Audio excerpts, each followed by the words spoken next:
तो शुरू करते हैं जी कूलम्स लॉ के पहले पार्ट से। कूलम्स लॉ को समझने के लिए सबसे पहले हम कंसिडर करते हैं कि हमारे पास दो चार्जेस हैं। ठीक है, कंसिडर कर लेते हैं कि ये पॉजिटिव चार्ज है और इसको भी ले लेते हैं, पॉजिटिव चार्ज ही ले लेते हैं। ठीक है, इसको Q1 का नाम दे देते हैं, इसको Q2 का नाम दे देते हैं। अब क्योंकि ये दोनों पॉजिटिव चार्जेस हैं तो ये लाजमी बात है एक दूसरे को रिपेल करेंगे। ठीक है, रिपेल कर रहे हैं तो इसका मतलब है कि ये एक दूसरे के ऊपर फोर्स एक्सर्ट कर रहे हैं। इनके बीच के डिस्टेंस को नाम दे देते हैं हम आर का। ठीक है, और ज़रूरी नहीं है कि ये हम यही सिनेरियो लें, हम ऐसा भी ले सकते हैं कि हम एक पॉजिटिव चार्ज ले लेते हैं और दूसरा जो है हम एक नेगेटिव चार्ज ले लेते हैं। तो अगर एक पॉजिटिव और एक नेगेटिव चार्जेस होंगे तो ये एक दूसरे को अट्रैक्ट करेंगे। इस केस में हम इसको Q2 ले लेते हैं, इसको Q1 ले लेते हैं और इनके बीच के डिस्टेंस को अगेन R ही ले लेते हैं। तो कूलम्स लॉ की जो इक्वेशन आती है हमारे पास वो आती है कि इन लोगों के बीच में जो, इन चार्जेस के बीच में जो फोर्स है वो इक्वल है K Q1 Q2 over R square के। इसी इक्वेशन से हम जो है वो कूलम्स लॉ की डेफिनेशन को भी समझेंगे। इस इक्वेशन के अगर हिसाब से देखा जाए तो दो बातें हमें यहां पर नजर आ रही हैं। सबसे पहली चीज जो हमें नजर आ रही है वो हमें आ रहा है कि F जो है वो डायरेक्टली प्रोपोर्शनल है प्रोडक्ट ऑफ चार्जेस के। F is directly proportional to Q1 into Q2।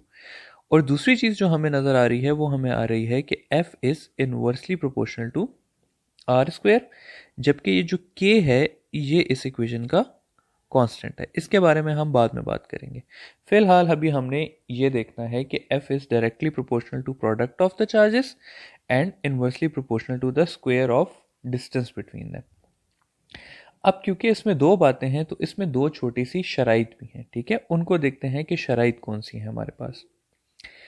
Charges के लिए शराइत क्या है कि चार्जेस को पॉइंट चार्जेस होना चाहिए, यानी कि उनका मैग्नीट्यूड जो है वो बहुत थोड़ा होना चाहिए।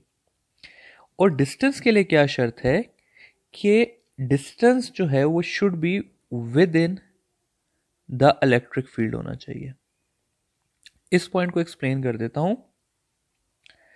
With in the electric field होने का मतलब यह है कि कंसिडर ऐसे कर लेते हैं कि ये हमारे पास एक पॉजिटिव चार्ज है। ठीक है, और इसकी इलेक्ट्रिक फील्ड यहां तक है, यानी कि ये यहां तक फोर्स एक्सर्ट कर सकता है, इसके बाहर इसकी इलेक्ट्रिक फील्ड ही नहीं है। तो अगर मैं दूसरा चार्ज यहां पर प्लेस कर देता हूं तो इसके बीच में किसी किस्म की कोई फोर्स नहीं होगी। तो R इतना होना चाहिए हमारे पास जो कि within the electric field lie करे।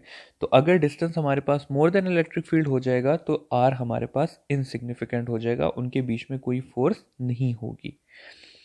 तो ये आ गई जी हमारे पास स्टेटमेंट कि F is directly proportional to product of charges और inversely proportional to square of distance between them.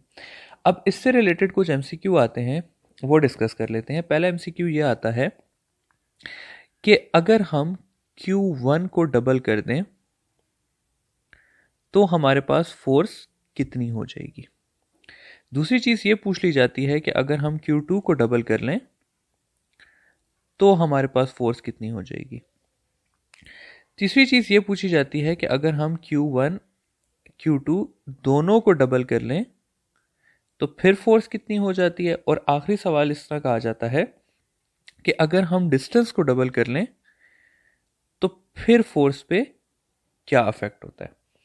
तो अब इन चारों चीज़ों को ज़रूरी नहीं है कि डबल ही आए, 4 टाइम्स भी हो सकता है, 10 टाइम्स भी हो सकता है। मकसद मेरा आपको सिर्फ एक बेसिक समझाना है कि अगर आप इन चीज़ों को डबल करें तो क्या अफेक्ट पड़ता है। सबसे पहली चीज़ देख लेते हैं, F हमारे पास है K Q1 Q2 over R square. अगर मैं न्यू फोर्स के लिए Q1 को डबल कर दूं तो ये मेरे पास 2Q1 आ जाएगा, Q2 इंटू आर स्क्वेयर। इस इक्वेशन को ओपन करूंगा तो मेरे पास आ जाएगा 2K Q1 Q2 are square. और ये सारा था मेरे पास ओरिजिनल फोर्स के इक्वल। तो मैं इसकी जगह लिख सकता हूं कि जो मेरे पास न्यू फोर्स है वो 2 टाइम्स हो गई है F के। तो जो न्यू फोर्स थी हमारे पास अगर चार्ज Q1 को मैंने डबल किया तो न्यू फोर्स 2 टाइम्स हो गई। इसी तरह अगर अब मैं Q1 की जगह Q2 को डबल करूं तो Q1 एज सच आ गया, Q2 के साथ मैंने 2 लगा दिया और अगेन मेरे पास फोर्स क्या हो गई, 2 टाइम्स हो गई। तो अगर मैं Q2 को भी डबल करूंगा तो मेरे पास फोर्स कितने टाइम्स हो जाएगी, 2 टाइम्स हो जाएगी। अब क्या है जी कि अब हमने दोनों चार्जेस को डबल करना है, ठीक है। तो दोनों चार्जेस को डबल करके देखते हैं। न्यू फोर्स मेरे पास आ गई कि 2Q1 2Q2 divided by are square, और इसको अगर मैं ओपन करूंगा तो मेरे पास आ जाएगा 4K Q1 Q2 divided by are square. या मैं ऐसा कह सकता हूं कि जो न्यू फोर्स है वो 4 टाइम्स हो गई है ओरिजिनल फोर्स के। तो ये इसका आंसर आएगा मेरे पास 4 टाइम्स। और अब आखिरी चीज देख लेते हैं। तो आखिरी चीज के लिए क्या है कि Q1 Q2 divided by 2R whole square, ये हो जाएगा मेरे पास 1/4 KQ1 Q2 over R square. या मैं ऐसा कह सकता हूं कि जो न्यू फोर्स होगी वो 1/4 टाइम्स हो जाएगी ओरिजिनल फोर्स के। तो इसका आंसर आ जाएगा मेरे पास 1/4 टाइम्स। तो अगर मैं एक चार्ज को डबल करूंगा, किसी भी एक चार्ज को, तो फोर्स 2 टाइम्स हो जाएगी।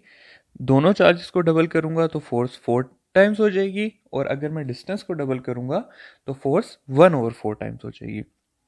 आई होप सो कि ये चीज़ आप लोगों को समझ आ गई होगी, relationship of force with charges and distance between the charges. हमने ये चीज़ अभी तक पढ़ी है। अब जाते हैं अपनी अगली चीज़ की तरफ, ठीक है। अगली चीज़ आ जाती है हमारे पास, ये इक्वेशन थी F इज इक्वल टू के Q1 Q2 over R square. इसमें से हमने Q1 Q2 और आर स्क्वायर को डिस्कस कर लिया। अब जो नेक्स्ट चीज़ है वो है हमारे पास ये K, कि ये K क्या होता है। ये K है जी हमारे पास कूलम्स कांस्टेंट।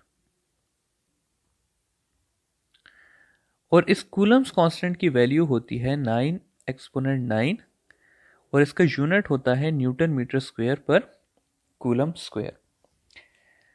अब काम की जो बात है कि ये K अगर देखा जाए तो किसके इक्वल है, F R square divided by Q1 और Q2 के। लेकिन क्योंकि ये इस इक्वेशन का कांस्टेंट है तो ये नहीं डिपेंड करता F पे, Q1 Q2 पे और R पे। तो अगर ये F Q1 Q2 और R पे नहीं डिपेंड करता तो फिर ये K किस पे डिपेंड करता है। तो स्टूडेंट्स ये K जो है ये डिपेंड करता है सिर्फ और सिर्फ मीडियम पे। और अगर हमारे दो चार्जेस के बीच में वैक्यूम है, यानी कि कोई भी चीज नहीं है, वैक्यूम है, तो इस K की वैल्यू मेरे पास हो जाती है 1 divided by 4 pi epsilon not. ये एप्सिलॉन नॉट हमारे पास एक और कांस्टेंट है और इस कांस्टेंट को कहते हैं परमिटिविटी ऑफ फ्री स्पेस या परमिटिविटी ऑफ वैक्यूम।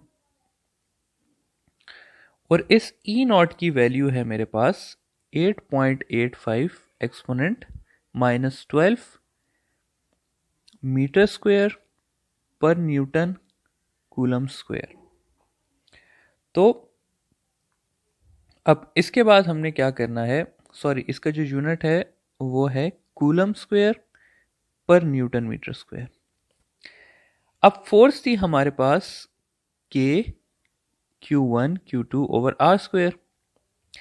इसमें अगर मैं ये वाली K की वैल्यू पुट कर दूं तो मेरे पास फोर्स की वैल्यू आ जाएगी 1/4 pi epsilon naught Q1 Q2 over R square. और ये फोर्स हो गई मेरे पास कब, ये इक्वेशन आ गई मेरे पास force between two charges in a vacuum. Force between charges in a vacuum.